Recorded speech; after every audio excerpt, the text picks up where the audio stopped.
दर्शकवृन्द नमस्कार। कार्यक्रम सुरक्षित नेपालको यो नयाँ श्रृङ्खलामा यहाँहरूलाई हार्दिक स्वागत छ। म किशोर निरौला। हामी यस कार्यक्रममा नेपालमा जान सक्ने प्राकृतिक र गैर प्राकृतिक विपदबारे यहाँहरूलाई जानकारी दिँदै क्षति न्यूनीकरणको लागि प्रयास स्वरूप हामीले यो कार्यक्रम निर्माण गर्ने गर्छौँ। आजको श्रृङ्खलामा हामीले नेपालमा जल तथा मौसम विज्ञान विभागले गर्दै आएको मौसमको पूर्वानुमान र क्षति न्यूनीकरणको लागि भएका विभिन्न खालका प्रयास बारेमा चर्चा गर्नेछौँ। दर्शकवृन्द, जल तथा मौसम विज्ञान विभागले अबको केही समय पछाडि नै नेपालमा प्रभावमा आधारित मौसमको पूर्वानुमान सुरु गर्ने भएको छ। विशेष गरी मौसमको पूर्वानुमान गरिरहँदाखेरि विपदबाट हुन सक्ने क्षति न्यूनीकरण र यसबाट हुन सक्ने प्रभावको विषयलाई पनि अनुमान गर्ने भइएको छ। परम्परागत रूपमा गर्दै आएको मौसम पूर्वानुमानलाई परिवर्तन गरी उपकरण र अन्य विविध खालका विज्ञहरूको सहयोगमा यो खालको अनुमान निकट भविष्यमै सुरु गरिनेछ। यस वर्षको मनसुन सुरु हुनु अगावै यो प्रणाली नेपालमा लागू हुनेछ। यसबाट नेपालमा हुँदै आएको विपदबाट क्षति न्यूनीकरण गर्न ठूलो मद्दत पुग्ने देखिएको छ।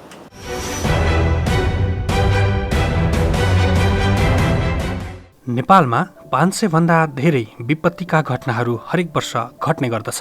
विपद धेरैजसो पूर्वानुमान गर्न सकिने किसिमका हुँदैनन्। भूकम्प जस्ता विपत्ति अनुमान गर्न नसकिने किसिमका हुन्छन् भने कतिपय विपदलाई मौसमको आधारमा पूर्वानुमान गर्न सकिने हुन्छ।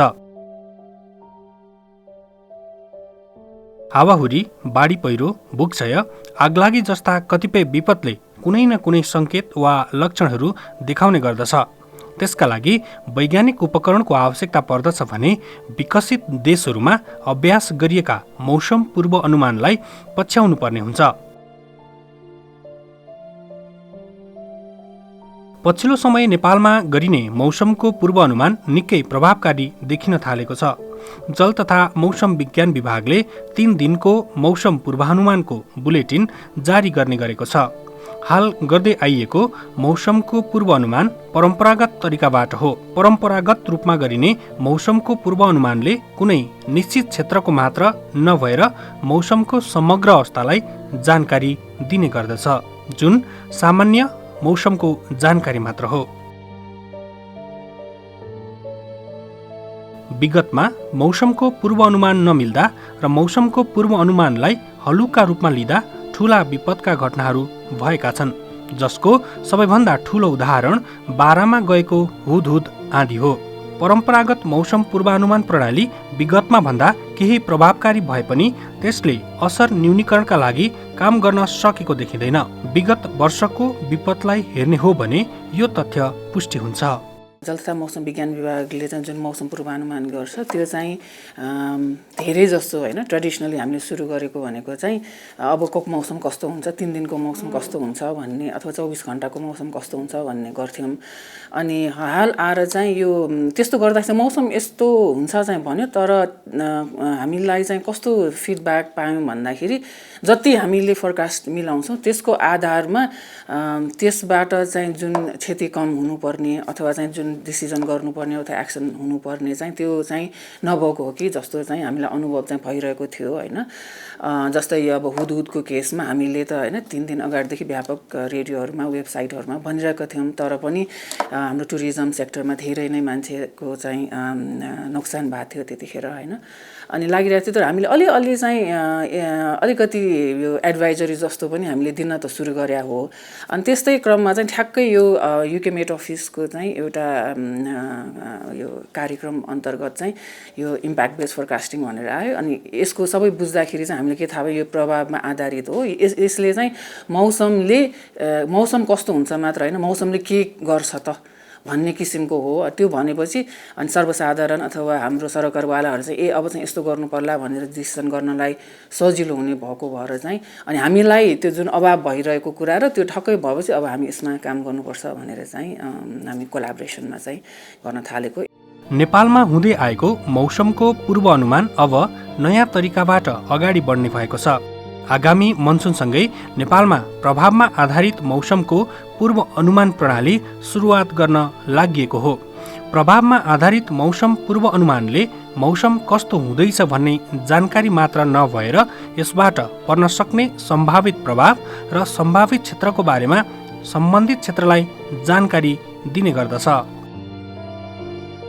इम्प्याक्ट बेस्ड फोरकास्टिङमा चाहिँ यो जल तथा मौसम विज्ञान विभागको मात्र रोल हुँदैन हैन, यसमा चाहिँ कुन कुन क्षेत्रमा त्यसले इम्प्याक्ट हुने हो हैन, कसरी चाहिँ त्यसलाई रिस्पोन्स गर्नुपर्ने हो भनेपछि त्यसमा धेरैवटा निकायहरू चाहिँ सँग चाहिँ समन्वय गर्नुपर्छ हैन। त्यसमा समन्वय राम्रो भयो भने मात्रै यसको सक्सेस हुन्छ। हामीले अहिले चाहिँ सुरु गर्न लागेको लास्ट इयरको हाम्रो एक्सपिरियन्सको आधारमा, लास्ट इयरको जुन मनसुनको मा जुन ल्यान्डस्लाइड भयो हैन, धेरै पहिरो गयो, त्यसको आधारमा चाहिँ हामीले पहिरोकोबाट नै इम्प्याक्ट बेस्ड फोरकास्टिङ सुरु गरौँ भनेर यो 9वटा जिल्लामा 3टा प्रदेशको 9वटा जिल्लाबाट चाहिँ हामीले सुरु गर्न लाग्छौँ हैन, बागमती प्रदेश, गण्डकी प्रदेश र कर्णाली प्रदेशमा हैन। अनि अब यसमा चाहिँ हामीलाई चाहिँ यो मुख्यतया चाहिँ पहिरोको जुन एउटा टेक्निकल एस्पेक्ट छ हैन, त्यसको लागि चाहिँ हामीलाई डरम युनिभर्सिटीले पनि सहयोग गर्दैछ। त्यसमा चाहिँ हाम्रो यो 3टा मुख्य भयो। त्यसको अन्तर्गतको हाम्रो सिडिओहरू अनि जिल्ला प्रशासन कार्यालयहरू, विपद व्यवस्थापनहरू त्यो छँदैछ। त्यसपछि यो त्यसबाट हुने इम्प्याक्टहरूमा चाहिँ जस्तै अब सिँचाइ पर्न सक्छ, बाटो सडक पर्न सक्छ हैन, उनीहरूसँग पनि हामीले चाहिँ समन्वय चाहिँ गर्छौँ हैन। यसमा मुख्य समन्वयको भूमिका चाहिँ यो प्राधिकरण, विपद व्यवस्थापन प्राधिकरणले नै गर्नुहुन्छ हैन। यो पाइलटिङ चाहिँ हामी यो जुन मनसुन यसपालिको मनसुनदेखि सुरु गर्ने भनेर चाहिँ, यो चाहिँ पाइलटिङ मात्रै हो हैन, हामीले अपरेसनली जानलाई त अझ टाइम लाग्छ हैन। 9वटा जिल्लाबाट पाइलट प्रोजेक्टको रूपमा सुरु हुन गइरहेको प्रभावमा आधारित मौसमको पूर्वानुमान प्रणाली 3वटा प्रदेशमा सञ्चालन गरिनेछ। हाललाई बाढी, पहिरो, भूक्षय जस्ता प्राकृतिक विपदको अनुमान गरिनेछ भने निकट भविष्यमा नै सबै विपदको पूर्वानुमान प्रणाली नेपालमा लागू गरिनेछ। चुनौती नम्बर 1 भनेको जनशक्ति नै हो हैन। हामीले अहिले प्लान गरिरहेछौँ हैन, 9वटाको लागि गर्दाखेरि कसरी चाहिँ म्यान पावरलाई मोबिलाइज गर्ने अनि त्यसमा युके मेट अफिसको साथ त लिन्छौँ अहिले हामीले हैन, तर यसलाई कसरी प्लान गर्दैछौँ हैन। त्यही आवश्यकता अनुसार हामी सरकारलाई यो कुरा राख्छौँ पनि हैन। एउटा त्यो हो भने अर्को चाहिँ यो हामी जिल्ला वाइज अथवा मैले अघि पनि भने अलिकति लोकलाइज्ड वेदरलाई ट्र्याक गर्नुपर्ने हुन्छ, पूर्वानुमान गर्नुपर्ने हुन्छ हैन। अनि जति हामी लोकलमा स्पेसिफिक स्थानको भनेर जान्छौँ त्यति नै चाहिँ पूर्वानुमान गर्न चाहिँ गाह्रो हुन्छ हैन। त्यसकारण त्यो एउटा चाहिँ यो कम्प्युटरको आफ्नै छ, मोडलको आफ्नै लिमिटेसन्सहरू छ हैन। त्यो चुनौती चाहिँ छ हाम्रो दोस्रोमा हैन। अनि तेस्रो भनेको चाहिँ यो इम्प्याक्ट बेस्ड फोरकास्टिङमा जाँदाखेरि मौसम पूर्वानुमान अथवा जल तथा मौसम विज्ञान विभागको मात्रै रोल हुँदैन, त्यसमा सबै प्लेयर्सहरूको त्यत्तिकै ठुलो रोल हुन्छ। त्यो समन्वयमा कहीँ कमी हुनासाथ त्यो जति चाहिँ हामीले एक्सपेक्ट गरेका थियौँ त्यति नहुन पनि सक्छ। जस्तै हामीलाई चाहिँ त्यो जुन ठाउँको गर्ने त्यो ठाउँको चाहिँ प्रपर रिस्क इन्फर्मेसन चाहिँ चाहिन्छ। त्यहाँ कस्तो घरहरू छ, त्यहाँको जोखिम, ल्यान्डस्लाइड, यो भूगर्भ भौगोलिक स्थिति कस्तो छ, जियोलोजी कस्तो छ हैन, सडकको स्थिति कस्तो छ, ट्रान्सपोर्टेसन, त्यहाँ कुनै त्यो जुन टाइममा चाहिँ इभेन्ट हुन लागेको छ त्यो बेलामा कस्तो एक्टिभिटीहरू भइरहेछ, त्यो चाहिँ इन्फर्मेसनहरू चाहिने हुन्छ हैन। त्यो कसरी हाम्रो समन्वय भइरहेछ हैन, त्यो कुराहरूको चाहिँ पनि ठुलो रोल हुन्छ। र अर्को चाहिँ हामीले दिने फोरकास्टलाई चाहिँ कसरी चाहिँ बुझिराख्नु भएको छ त हाम्रो सबै यो एक्टर्सहरू, प्लेयर्सहरूले हैन, समन्वय गर्न, त्यो कुरामा पनि भर पर्ने हुन्छ हैन। हामीले कतिको बुझाउन सक्यौँ यसमा, त्यही भएर नम्बर अफ ट्रेनिङ्सहरू हामीले गर्नुपर्ने हुन्छ हैन। त्यही भएर अहिले चाहिँ हाम्रो पाइलटिङमा त्यो कुरालाई पनि हामीले ध्यान दिएको छौँ। त्यो सक्सेस चाहिँ त्यो धेरैवटा कुरामा चाहिँ फेस गर्छ। सोही 9वटा जिल्लामा सुरु गर्न लागि नमुना आयोजनाको बारेमा जानकारी दिन तथा प्रभावमा आधारित मौसम पूर्व अनुमानबारे जनशक्ति समेत उत्पादन गर्ने हेतुले राजधानी काठमाडौँमा 3 दिने कार्यशाला समेत सम्पन्न भइसकेको छ। राष्ट्रिय विपद जोखिम न्यूनीकरण तथा व्यवस्थापन प्राधिकरणको समन्वय तथा सहकार्यमा सरकारवाला सबै निकायका प्रतिनिधि सहभागी भएका थिए। प्रभावमा आधारित मौसम पूर्वानुमान सम्बन्धी पूर्व तयारी स्वरूप काठमाडौँमा सम्बन्धित क्षेत्रका प्रतिनिधि, विभिन्न सरकारी संस्थाका विज्ञ तथा अधिकृतका लागि सो तालिम सम्पन्न गरिएको हो। मुलुकमा जोखिममा रहेका 9 जिल्लामा लागू गर्न लागि नमुना परियोजनाका लागि बहुसाझेदारहरूसँग समन्वय गर्न तालिम आयोजना गरिएको थियो। जल तथा मौसम विज्ञान विभाग, राष्ट्रिय विपद जोखिम न्यूनीकरण तथा व्यवस्थापन प्राधिकरण युके मेट र red cross red crescent climate सेन्टरको संयुक्त आयोजनामा उक्त प्रशिक्षण सम्पन्न भएको थियो। पहिलो चरणको तालिम सकिएपछि पुनः बागमती, गण्डकी र कर्णाली प्रदेशमा प्रभावित क्षेत्रका व्यक्ति समेत सहभागी गराएर प्रशिक्षण गर्ने कार्यक्रम रहेको छ।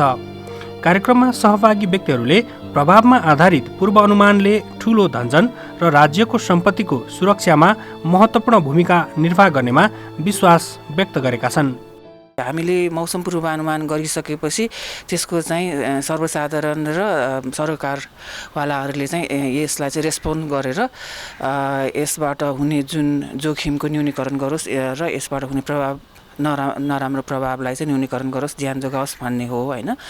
अनि त्यसमा चाहिँ अब पहिला चाहिँ हामीले मौसम यस्तो हुन्छ, मौसममा चाहिँ अब पानी पर्छ, असिना पर्छ त्यस्तो भनेको थियो भने अब चाहिँ हामीले अब भारी वर्षा हुँदाखेरि यो हुनसक्छ, प्रभावहरू हुनसक्छ भनेर चाहिँ दिने हो होइन।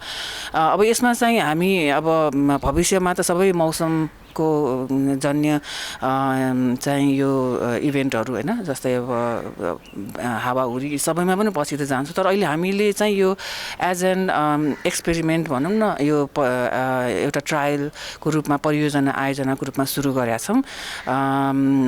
यो चाहिँ हामीले पहिरो भन्दा पनि हेभी रेनफल होइन, भारी वर्षाले चाहिँ गर्दाखेरि जुन पहिरो जान्छ त्यसको लागि चाहिँ हामीले चाहिँ कसरी यसलाई चाहिँ यो सर्वसाधारण र सरकारवालाहरूसम्म चाहिँ रेस्पोन्स गर्ने हिसाबले गर्न सकिन्छ भनेर चाहिँ गर्दैछौँ। यो चाहिँ हामीले अहिले 3टा प्रदेशमा, बागमती, गण्डकी र कर्णाली प्रदेशमा चाहिँ 9वटा जिल्लामा चाहिँ गर्दैछौँ होइन। 4-4वटा नगरपालिकाबाट चाहिँ पहिला यो एज अ डेमो जस्तो हामीलाई पनि यसको चाहिँ फिडब्याक चाहिन्छ अनि कस्तो हुन्छ भनेर चाहिँ हामीले यो सुरु गर्न लागेका छौँ। यो चाहिँ मुख्यतया चाहिँ पहिरोले गर्दाखेरि पानी परेर पहिरो जाँदाखेरि चाहिँ कुन यो हाम्रो इन्फ्रास्ट्रक्चरहरूमा अथवा चाहिँ हाम्रो यो जनमानसमा होइन, अथवा हाम्रो सर्भिसेसहरूमा कहाँ चाहिँ हुनसक्छ भनेर चाहिँ त्यो आस्पेक्टमा गर्न सूचना सम्प्रेषण गर्ने र त्यसलाई तल्लो तहसम्म पुर्याउने काममा एनडीआरआरएमए, मिडिया लगायतका माध्यमहरूबाट गर्दै आएको अवस्था छ। अब हामीले मौसम कस्तो हुन्छ भन्ने भन्दा पनि अब मौसमले के गर्छ त, जस्तो कि बर्सात भयो भने अथवा हावाहुरी चल्यो भने त्यसले के गर्छ, व्हाट वेदर डु भन्ने सन्दर्भमा हामीले असरमा अथवा प्रभावमा आधारित पूर्वानुमान गर्ने तयारी स्वरूप हामीले यो तालिम पनि सञ्चालन गरेका छौँ र यसमा विशेष गरी युके मेट अफिस, एनडीआरआरएमए र डिएचएम लगायतका निकायहरूको समन्वयमा हामीले 9वटा जिल्ला, पहिरोबाट अति प्रभावित 9वटा जिल्लाका प्रत्येकको 4-4वटा गापा नपालाई समावेश गरेर करिब 36 ठाउँमा यो पहिरोमा आधारित प्रभावमा आधारित पूर्व सूचना प्रणाली को पाइलटिङ गर्ने सन्दर्भमा यो तालिम सञ्चालन गरेका छौँ। तर यसले ठुलो जनधनको क्षति गर्ने हुनाले हामीले यो पूर्वानुमान चाहिँ गर्न जरुरी छ भनेर हामीले सुरुवाती स्वरूप हामीले 9वटा जिल्लामा हामीहरूले 3टा भेगमा नेपालको हामीले सिन्धुपाल्चोक लगायत मुख्य भूकम्प प्रभावित खालको त्यो क्षेत्रबाट 3टा जिल्लाहरू, हाम्रो गण्डकी प्रदेशबाट हामीले 3टा जिल्लाहरू र हामीले कर्णाली प्रदेशबाट हामीले 3टा जिल्लाहरू गरेर 9वटा जिल्लाबाट हामीले सुरुवात गर्दैछौँ। यसको सिकाइले हामीले नेपालका अन्य भूभागहरूमा पनि हामीले जान सकियोस् भन्ने हिसाबबाट हामीहरूको यो दोस्रो वर्ष हो। अहिले पहिलो वर्षमा हामीले यसको तालिमहरू लिने, यसको लागि विभिन्न संरचनागत व्यवस्था अनुसार हामीले कसको रोल्स रेस्पोन्सिबिलिटिज के हुन्छ भन्ने कुराहरू हामीले थाहा पायौँ, त्यसको बारेमा जानकारीहरू लियौँ, तालिमहरू लियौँ। त्यसको अनुभवको आधारमा हामीहरू यो 9वटा जिल्लामा हामीले अहिले यसरी जाँदैछौँ। यसको अनुभवले हामीलाई बिस्तारै नेपालभरिका पहिरोका उच्च जोखिममा रहेका सबै जिल्लाहरूमा हामीले यो व्यवस्था हामीले लिएर जान सक्यो भने हामी नेपालमै पनि हामीले यसको ठुलो जनधनको जुन क्षति हुने गरेको छ त्यसलाई हामीले स्वाट्टै हामी कम गर्न सक्छौँ र यहाँको अनुभवहरू हामीले अन्य मुलुकहरूलाई पनि हामीले पुर्याउन सकिन्छ भन्ने हिसाबबाट मुख्य गरी प्राधिकरणको नेतृत्वमा जल तथा मौसम विज्ञान विभाग र यसको लागि खानी तथा भूगर्भ विभाग, मुख्य गरी पहिरोको जोखिमको जानकारीहरूको बारेमा, त्यो सँगसँगै सिँचाइ विभागको पहिरोको हेर्ने उहाँहरूको विज्ञहरू, नेपाल सरकारको टोली, त्यो सँगसँगै यसको लागि कृषि मन्त्रालय, तपाईँको सडक, हामीहरूको खानेपानी लगायत नेपाल रेड क्रस लगायत सबै अरू संस्थाहरूसँग हामीले मिलेर यो यो कार्यक्रम गऱ्यौँ र हाम्रो संहिताको हाम्रो संविधानले दिएको संहिताको मोडल छ त्यो अनुसार हेर्ने भने यसलाई केन्द्र हिसाबबाट हामीहरूको प्राधिकरणको नेसनल इमर्जेन्सी अपरेसन्स मात्र होइन, यसलाई प्रादेशिक सरकारको पनि इक्वली रेस्पोन्सिबिलिटिजहरू छ।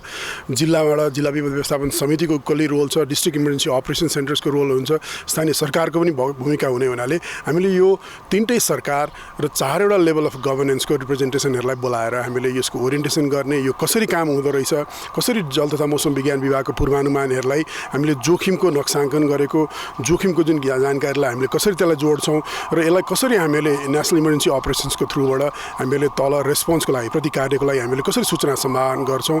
स्थानीय रूपमा भोलिन्टियर्स, स्थानीय रूपमा सेक्युरिटी एजेन्सिज, रेड क्रस, स्वयंसेवीहरू लगायतले हामीले कसरी यसको लागि हामीहरूले पूर्वानुमान आइसके पछाडि हामीले के काम गर्ने कुराहरूको यावत यो सबै प्रक्रियाहरूको बारेमा हामीले त्यो जानकारी दिनको लागि हामीले यो 3 दिनको तालिम हामीले आयोजना गरेका थियौँ। यस पछाडि हामीहरू हरेक 3टै प्रदेशमा हामीहरू गएर यो तालिमलाई प्रदेश सरकारहरू सँगसँगै हामीहरू बसेर गरिसके पछाडि अनि बल्ल जिल्लाको स्थानीय पालिकाको रिप्रेजेन्टेसनहरू उहाँहरूलाई राखेर उहाँलाई तालिम प्राप्त गरेर यो वर्षको वर्षा अगावै हामीले यसलाई कार्यान्वयनमा लिएर जाने गरी हामीले कार्ययोजना बनाएर अगाडि लागिरहेका छौँ। कानुनी जटिलता चाहिँ मैले देखेको छैन। मुख्य गरी यसलाई संयोजन गर्ने, यसको कोअर्डिनेसन गर्ने काम हामीहरूको राष्ट्रिय विपद जोखिम न्यूनीकरण तथा व्यवस्थापनको जुन ऐन छ त्यो ऐनबाट स्थापना भएको प्राधिकरण जुन छ यसले यो सबै संस्थाहरूलाई एउटै ठाउँमा लिएर आउने हो। एउटा प्रणालीमा हामीहरूको आफ्नो रोल्स रेस्पोन्सिबिलिटिजहरू कसले आफूले निर्वाह गर्ने र त्यसलाई कसरी जनधन बचाउनको लागि हामीहरूले स्थानीय पालिकासम्म पुर्याउन सकिन्छ, जिल्लामा पुर्याउन सकिन्छ, प्रदेशमा सरकारलाई सबैलाई इन्भल्भ गराउन सकिन्छ भन्ने हिसाबबाट हाम्रो प्राधिकरणको जुन स्थापना भएको जुन कानुन छ त्यही कानुन अन्तर्गत नै रहेर हामीले यसका अवयवहरूलाई हामीले त्यसरी सबै सङ्घ संस्थाहरूसँग मिलेर मुख्य गरी सरकारी यसको लागि स्पेसलाइज मिनिस्ट्रिज डिपार्टमेन्ट्सहरू र त्यो सँगसँगै अन्य सम्बन्धित विभागहरू, प्राइभेट सेक्टर भयो, एनजिओज आइएनजिओजहरूसँग, नेपाल रेड क्रस लगायत जस्ता संस्थाहरूसँग मिलेर संयुक्त रूपमा हामीहरू गर्दैछौँ। कानुनी व्यवधान छैन यसको लागि। थुप्रै यसको पछाडि विज्ञानको पछाडिको ठुलो रोल हुन्छ, आइटी कम्युनिकेसन्सको ठुलो रोल हुन्छ। यो चिजहरूलाई संयोजन गरेर अगाडि लिएर जान बरु रिसोर्सेसहरूको कम हुन्छ। विभिन्न सङ्घ संस्थाहरूको सहयोग मार्फत युके मेट अफिस, यो चाहिँ बेलायत सरकारको हामीहरूको जल तथा मौसम विज्ञान विभाग भनेको जस्तै सरकारी हामीहरूको त्यो जल तथा मौसम विज्ञान विभाग हो। त्यो विपद प्रतिकार्यमा एकदमै संलग्न हुने, राष्ट्रिय स्तरमै संलग्न हुने संस्था भएको हुँदाखेरि चाहिँ यो प्रभावमा आधारित यो मौसम पूर्वानुमान चाहिँ हाम्रो लागि एकदमै महत्त्वपूर्ण हुन्छ। एउटा कुरा के भने हामीले जति राम्रोसँग चाहिँ टेक्नोलोजीलाई विपद प्रतिकार्यमा प्रयोग गर्न सक्छौँ त्यति नै राम्रो नतिजाहरू आउँछ अथवा चाहिँ विपदको प्रभावलाई चाहिँ हामी कम गर्न सक्छौँ। जस्तो अब हामीसँग चाहिँ यो प्रभावमा आधारित के अरे यो मौसम पूर्वानुमान आउँदाखेरि चाहिँ जस्तो हामीले कस्तो स्केलमा चाहिँ तयारीहरू गर्नुपर्ने हुन्छ, कति जनसङ्ख्याहरू प्रभावित हुन्छन्, कति भोलिन्टियरहरू परिचालन गर्नुपर्ने हुन्छ, कस्तो खालको रिसोर्सहरू चाहिने हुन्छ भन्ने खालको कुराहरू चाहिँ हामीलाई पहिल्यै थाहा भयो भने हामीले चाहिँ त्यो तयारीहरू गरेर छिटोभन्दा छिटो चाहिँ हाम्रो चाहिँ स्रोत साधन प्रयोग गरेर ज्यान जोगाउन सकिन्छ र भनौँ न विपदबाट पर्ने जनतामा अथवा चाहिँ मानिसहरूमा पर्न सक्ने प्रभावलाई चाहिँ हामी एकदमै कम गर्न सकिन्छ। र यो कुराहरू चाहिँ जस्तो कसरी हामी समुदायसम्म लान्छौँ भन्ने खालको कुराहरूमा चाहिँ हामी एकदमै ग्रासरुटसम्म फैलिएको संस्था हुँदाखेरि चाहिँ हामी गाउँमा टोलमा पुगेर यो प्रभावहरूको बारेमा चाहिँ हामी जनचेतनाहरू जोगाउने खालको कुराहरू गर्न सक्छौँ। घर परिवारहरूलाई चाहिँ पूर्व तयारीको रूपमा रहनु भन्ने खालको कुराहरू जानकारीहरू दिन सक्छौँ। पूर्व तयारीहरू कसरी गर्ने भन्ने खालको कुराहरूमा चाहिँ उहाँहरूलाई भनौँ न त्यो सिपहरू अथवा चाहिने आवश्यक सामग्रीहरूको बारेमा चाहिँ हामी बताउन सकिने भयो। त्यस्तै गरी यो वार्निङ सिस्टमहरूलाई चाहिँ अलिकति अझ छिटो भनौँ न त्यसको प्रभावहरू चाहिँ सबै मान्छेले बुझ्ने तरिकाले बुझाउन सकिने खालको कुराहरू चाहिँ हामीले गर्न सक्छौँ। अब हामी चाहिँ एकदमै समन्वयमा हामीले काम गर्नुपर्ने हुन्छ। धेरै भनौँ न यो प्रभावमा आधारित यो फोरकास्ट भनेको चाहिँ अथवा चाहिँ के अरे मौसम पूर्वानुमान भनेर यसबाट गर्ने कार्यहरू भनेको चाहिँ कोल्याबोरेसन अथवा भनौँ न समन्वय र सहकार्य नहुने खालको कुराहरू चाहिँ देखियो। सरकारी निकाय भनौँ न सुरक्षा संयन्त्र, त्यसपछि समुदाय होइन, स्थानीय पालिकाहरू, स्थानीय सरकारहरूको एकदमै र अरू मानवीय क्षेत्रमा काम गर्ने संस्थाहरूको चाहिँ हाम्रो समन्वय हुनपर्छ। र हामी यो खालि संस्थागत समन्वय भन्दा नि हामीसँग भएको रिसोर्स, हामीसँग भएको क्षमता, क्यापासिटी र हामीले राम्रोसँग समन्वय गर्न सक्यौँ भने चाहिँ प्रभावहरूलाई चाहिँ कम गर्न सकिने भयो। र अब हामी नेपाल रेड क्रस चाहिँ जिल्ला विपद व्यवस्थापन समितिमा पनि छ, पालिका स्तरको विपद व्यवस्थापनहरूमा नि हुँदाखेरि चाहिँ अब हामीले चाहिँ अरू सङ्घ संस्थाहरूसँग चाहिँ भनौँ न यो कुराहरूको प्रचार प्रसार गर्ने, हामीसँग भएको स्रोत साधनहरूलाई चाहिँ भनौँ न एउटै बास्केटहरूबाट प्रयोग गर्ने खालको कुराहरू गरेर भनौँ न जस्तो यो स्रोत परिचालनहरूमा, मानवीय स्रोत परिचालनहरूमा पनि विभिन्न सङ्घ संस्थाहरूसँग सँगै काम गरेर हामी चाहिँ समन्वय गर्न सकिन्छ जस्तो लाग्छ। नेपालमा प्रभावमा आधारित मौसमको पूर्व अनुमान परियोजनाकै रूपमा सुरु गरिरहँदा यसका धेरै चुनौतीहरू समेत रहेका छन्। मुख्यतया जनशक्ति व्यवस्थापनको विषय ठूलो चुनौतीको रूपमा रहनेछ भने अत्याधुनिक उपकरण र त्यसको उचित व्यवस्थापन पनि अर्को समस्याको रूपमा रहेको छ। स्थानीय जनतासम्म सूचना रियल टाइममा पुर्याउनको लागि अर्को चुनौती देखिन्छ। साथै नेपालमा धेरै भाषाभाषी रहेका सन्दर्भमा उनीहरूले बुझ्ने गरी स्थानीय भाषामा मौसमको जानकारी पुर्याउने संयन्त्रको विकास गर्नुपर्नेछ। निम्न आय भएका र अल्पसंख्यक नागरिकहरू हरेक विपदको जोखिममा रहँदा जीविकोपार्जनको विषयलाई समेत साथै व्यवस्थापन गर्नुपर्नेछ। ठुलो जल तथा मौसम विज्ञान विभागमा ठुलो चुनौती भनेको चाहिँ कस्तो भने मौसमसँग रिलेटेड विपद चाहिँ धेरै छ होइन। अनि हामीले पहिला चाहिँ 24 घण्टा मात्रै गर्थ्यौँ, 24 घण्टा र अब 3 दिनको फोरकास्ट पनि हामीले चाहिँ जेनरल टाइपको नै गरिरहेको हुन्छ, प्रादेशिक जेनरल टाइपको, पहाडी भेगमा यस्तो हुन्छ, तराईमा यस्तो हुन्छ, हिमाली क्षेत्रमा यस्तो हुन्छ भनेर होइन। अब यो इम्प्याक्ट बेस्ड फोरकास्टिङमा चाहिँ अलिकति लोकलाइज्ड इन्फर्मेसन, जस्तै हामीले सिन्धुपाल्चोकमा गर्ने हो भने सिन्धुपाल्चोक जिल्लाको नै हामीले त्यो वेदरलाई ट्र्याक गर्नुपर्ने हुन्छ होइन। त्यो कारणले गर्दाखेरि चाहिँ डेफिनेटली हामीलाई त्यसको लागि चाहिँ मान्छे चाहिँ जनशक्ति चाहिँ पुग्दैन होइन। यसको लागि हामीले चाहिँ रिक्वेस्ट पनि गर्छौँ सरकारलाई त्यही अनुसारको। र अहिले पाइलटिङको लागि चाहिँ हामीले चाहिँ व्यवस्थापन कसरी गर्न सकिन्छ होइन अहिलेलाई भनेर चाहिँ एनडीआरएमएसँग कुरा पनि गरिरहेछौँ।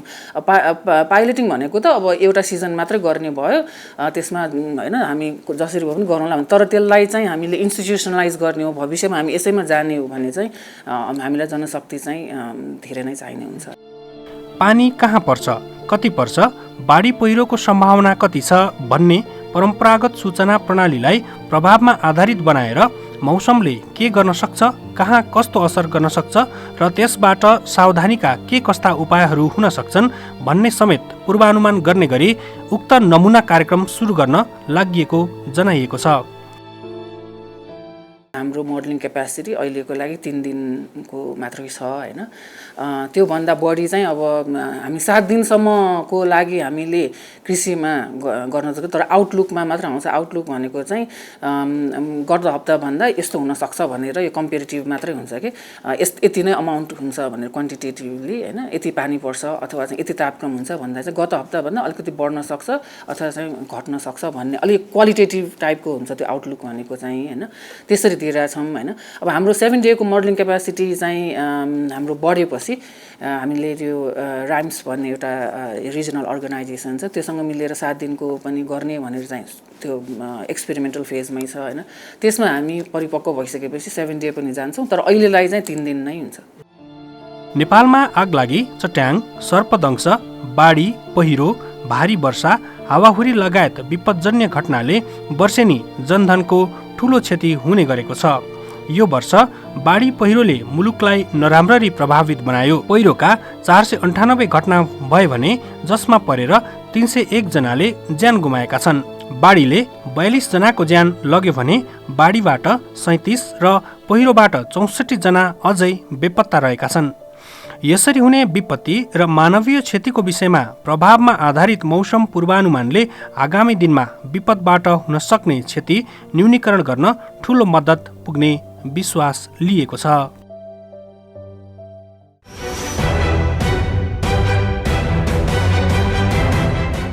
दर्शकवृन्द, नेपालमा गर्दै आएको मौसम सम्बन्धी पूर्वानुमानलाई परिवर्तन त गर्न लागि छ, सँगसँगै आम जनताको तर्फबाट र सर्वसाधारणको तर्फबाट पनि मौसम सम्बन्धी समाचार र जानकारीलाई महत्त्वका साथ हेर्न जरुरी छ। तब मात्र हरेक किसिमका विपदलाई न्यूनीकरण गर्दै यसबाट हुन सक्ने सम्भावित क्षति समेत न्यूनीकरण गर्न सकिन्छ। अनि मात्र हामीले कल्पना गरेको सबैको सुरक्षित नेपाल निर्माण गर्न सकिन्छ। हस् त, आजको कार्यक्रमबाट हामी सबैलाई बिदा दिनुहोस्। तपाईँ भने नेपाल टेलिभिजन हेर्दै गर्नुहोला। नमस्कार।